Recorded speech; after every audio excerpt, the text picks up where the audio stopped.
నేను ఇప్పుడు చైనాలో ఉన్నాను. మీరు ఇక్కడ చూస్తే కనుక ప్రజలు హ్యాపీగా ఉన్నారు. ఏ జబ్బులు రొచ్చులు లేవు. చక్కగా ఎవరి పనులు వాళ్ళు చేసుకుంటున్నారు, హ్యాపీగా ఉంటున్నారు. సో 11 అవుతుంది రాత్రి టైము. చూడండి, ఎవరో కనీసం మాస్క్ కూడా పెట్టుకోవాల్సిన అవసరం లేదు ఇక్కడ. ఇదంతా కూడా మరి మీడియాలో వస్తున్న వార్తలన్నీ ఏంటంటే నాకు చాలా ఆశ్చర్యంగా అనిపిస్తుంది. సో పక్క దేశంలో ఏదో అయిపోతుందని ఒక వార్త సృష్టించుకుని దాంట్లో టైం పాస్ చేసే మనం మన దేశంలో ఏం జరుగుతుందా అని కనీసమైన ఆలోచన చేయలేకపోతుంది మన సమాజం. అది చాలా బాధాకరమైన విషయం.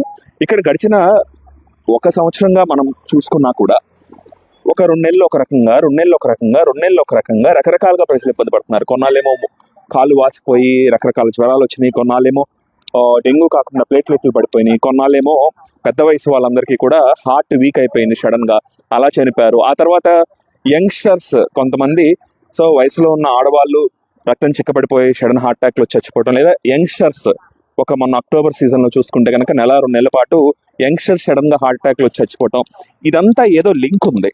సో మన దేశంలో కూడా చాలా వైరస్లో ఏదో ఒక క్రిములు వస్తున్నాయి, వాటి వల్లే కదా ఇవన్నీ జరుగుతుంది. దాని గురించి ఏం జరుగుతుంది ఏంటి అని కనీసమైన ఆలోచన ఏమన్నా ఉందా? దాని గురించి విశ్లేషణ ఉందా? పరిశోధన ఉందా? దానికి ఏమైనా పరిష్కారాలు ఉన్నాయా? ప్రజారోగ్యం గురించి ఏమాత్రం కూడా ఏమీ లేకుండా మనం ఏంటయ్యా అంటే చైనాలో దాచేస్తున్నారు. సో ఇక్కడంతా సిస్టమ్ అంతా కూడా ఆర్గనైజర్గా ఉంటుంది. ఇక్కడంతా సిస్టమ్ అంతా కూడా ఆర్గనైజర్గా ఉంటుంది. ఎందుకంటే ఎవడు పడితే ఆడు ఇక్కడ వైద్యం చేయడు కదా. సో ప్రాక్టీస్ ఉన్న వాళ్ళే వైద్యం చేస్తారు. సో అన్ని మాక్సిమం గవర్నమెంట్ హాస్పిటల్సే ఉంటాయి. సో వాళ్ళ దగ్గర ఇన్ఫర్మేషన్ ఉంటుంది, లింక్స్ ఉంటాయి. సో తమాషాగా ఉండదు అనమాట. ఏం జరుగుతుంది అనేది వాళ్ళు మొత్తం కూడా డీటెయిల్స్ తెప్పిస్తారు.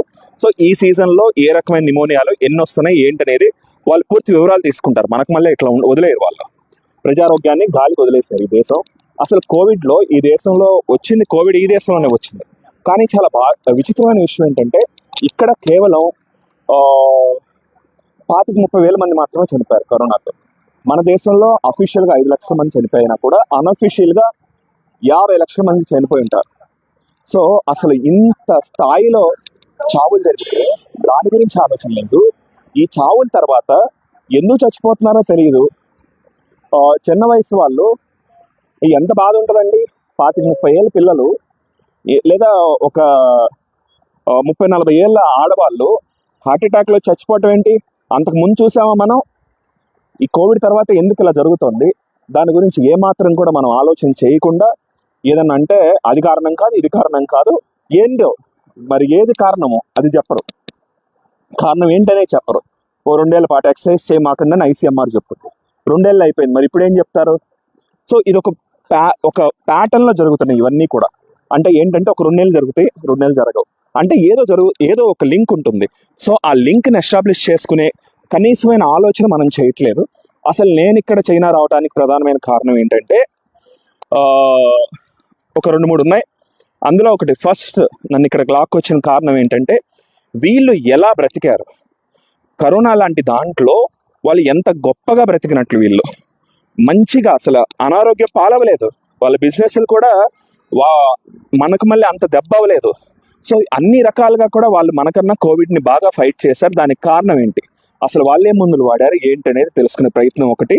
ఆ తర్వాత లాంగ్ కోవిడ్ లేకపోతే గనక ఈ కోవిడ్ తర్వాత సడన్ హార్ట్ అటాక్స్ ఇట్లాంటివన్నీ ఉన్నాయా వీళ్ళకి? సో మనం ఇబ్బంది పడుతున్నట్లు వీళ్ళు కూడా ఇబ్బంది పడుతున్నారా? పడుతుంటే వీళ్ళు ఏం మందులు వాడుతున్నారని తెలుసుకునే ప్రయత్నం ఒకటి. సో ఇంకా ఇన్పుట్స్ రావాలి నాకు. కానీ ఈ ఆలోచన మనం ఎందుకు చేయలేకపోతున్నాం ఒక సొసైటీగా? నాకు చాలా బాధేస్తుంది. సో మనం కోవిడ్లో ఎప్పటికప్పుడు నాకు తెలిసిందంతా అందరికీ చెప్పాను. ట్రీట్మెంట్ ఆస్పెక్ట్స్ కానీ మిగతావన్నీ కూడా చాలామంది ఫాలో అయ్యారు. దేశంలో చాలామంది ఫాలో అయ్యారు అదే ప్రోటోకాల్స్. నా దగ్గర అడ్మిట్ అయిన వాళ్ళల్లో less than 1% మోర్టాలిటీ వచ్చిన ఫస్ట్ వేవ్లో కూడా నో వన్ రికగ్నైజ్డ్ మీ.